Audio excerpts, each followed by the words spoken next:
2025ರಂದು ಹಳಸು ಮೇಳ ಏರ್ಪಡಿಸಿದ ಸಹಜ ಸಮೃದ್ಧ ಹಾಗೂ Rotary Club of Mysuru West ಸಂಯುಕ್ತ ಆಶ್ರಯದಲ್ಲಿ ನೆರವೇರಿತು. 100ಕ್ಕೂ ಹೆಚ್ಚು ಹಳಸಿನ ತಳಿ ಹಲವಾರು ರುಚಿಯನ್ನು ಮೈಸೂರಿನ ಜನಕ್ಕೆ ಪರಿಚಯ ಮಾಡಿಸಿ ತರಬೇತಿ ಕಾರ್ಯಕ್ರಮ ಏರ್ಪಡಿಸಿ ಬಿತ್ತನೆ, ಬೆಳೆ ಸಂರಕ್ಷಣೆ, ಕಟಾವು, ಮಾರುಕಟ್ಟೆವರೆಗೂ ರೈತರಿಗೆ ತರಬೇತಿ ನೀಡಲಾಯಿತು. Bureau report, ರಾಷ್ಟ್ರಧ್ವನಿ news Kannada. K. Girish, ಜಿಲ್ಲಾ ವರದಿಗಾರರು, ಮೈಸೂರು, ಚಾಮರಾಜನಗರ. ಭತ್ತದ ಕತೆ ಹಾಗೆ ಸ್ವಲ್ಪ ವಾಲ್ಯೂಮ್ ಕಡಿಮೆ ಮಾಡಿ, ನಾನೇ ಜೋರ ಮಾತಾಡೋದ್ರಿಂದ ಚೂರು ವಾಲ್ಯೂಮ್ ಕಡಿಮೆ ಮಾಡಿ. ಹಾಗಾಗಿ ಇದು ಹಲಸು, ಇದು ಭವಿಷ್ಯದ ಮರ ಅಷ್ಟೇ ಅಲ್ಲ, ವರ್ತಮಾನದ ಮರ. ನಮ್ಮ ಕಡೆ ತೆಂಗಿನ ಕಲ್ಪವೃಕ್ಷ ಅಂತ ಹೇಳಿ ಕರೀತಾರೆ. ಖಂಡಿತ ತಿಟ್ಟೂರು, ತುಮಕೂರು, ಬೆಂಗಳೂರಿನ ಪ್ರದೇಶದ ಏನು ತುಮಕೂರು ಜಿಲ್ಲೆ, ತಿಟ್ಟೂರು ತಾಲೂಕು, ಅರಸೀಕೆರೆ ಆ ಭಾಗ ಖಂಡಿತ ಕಲ್ಪತರು ನಾಡು. ತೆಂಗಲ್ಲ, ಕಲ್ಪತರು ನಾಡು, ಹಲಸಿನ ನಾಡು.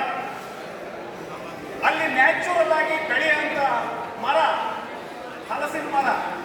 ತೆಂಗು ನ್ಯಾಚುರಲ್ ಆಗಿ ಅಲ್ಲಿ ಬರಲ್ಲ, ಅದೇನಿದ್ರು ಕೋಸ್ಟಲ್ಲಲ್ಲಿ ಬೆಳೆಯುವಂಥ ಮರ ತಗೊಂಬಂದು ನಾವು ನೆಟ್ಕೊಂಡು ಅದನ್ನೇ ಕಲ್ಪವೃಕ್ಷ ಅಂತ ಹೇಳಿ ಕರೀತಾ ಇದ್ದೀವಿ.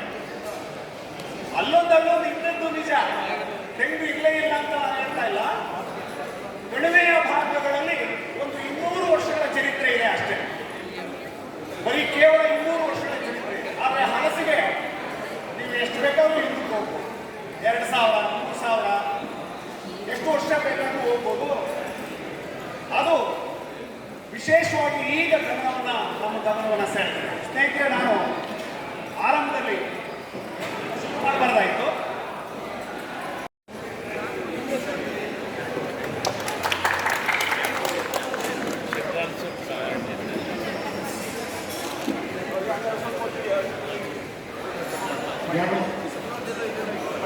ಈಗ ಕತ್ತರಿಸಿದ್ದು ಇದು ಸಿದ್ದು ಹಲಸು, ತುಂಬ ಪ್ರಖ್ಯಾತ ತಳಿ, ಕೆಂಪು.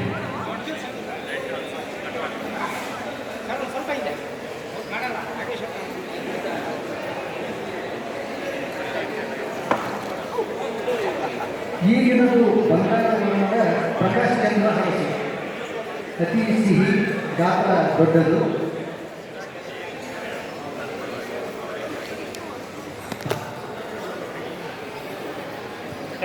ಸ್ವಲ್ಪ ಕಡೆ ಹೋಗಿ ಇಲ್ಲ ಸ್ವಲ್ಪ ಹೋಗಿ ಸರ್, ಮೇಡಮ್ ಸರ್ ಸ್ವಲ್ಪ ಈಗ ಬಂದಿದೆ ಬಿಡಿ, ಇದು ಸೆಂಟ್ರ್ ಸಿಗುತ್ತೆ ಅಂತ. ಬನ್ನಿ ಸರ್, ಒಳಗಡೆ ಬನ್ನಿ ಸರ್. ಸ್ವಲ್ಪ ಇಂಟಾಗಿ ಸರ್ ಇವ